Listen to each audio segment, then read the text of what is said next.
তো এখন আমরা দাঁড়িয়ে আছি, আমরা পেহেলগাম যাচ্ছিলাম আর সেখানে হয়ে গেছে একটা বড় সমস্যা।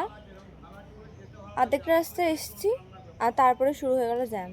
কী জ্যাম জানি না।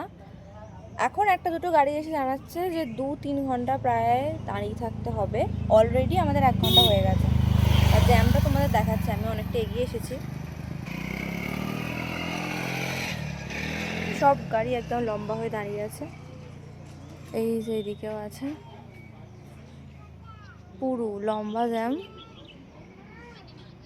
ল্যান্ডস্লাইড হয়েছে এখানে, অনেকটা নাকি বড় রকমের হয়েছে। তো কী করবো বুঝতে পারছি না, প্রায় 4টে বাজতে যায়। তো এখন যদি 2-3 ঘন্টা দাঁড়াই, এখানেই সন্ধ্যা হয়ে যাবে। তখন আমরা পেহেলগাম পৌঁছাবো, হোটেলে পৌঁছাবো, ভীষণ অসুবিধায় পড়ে গেছি, খুব বড় সমস্যায় পড়ে গেছি। তো চলো দেখা যাক কী হয়।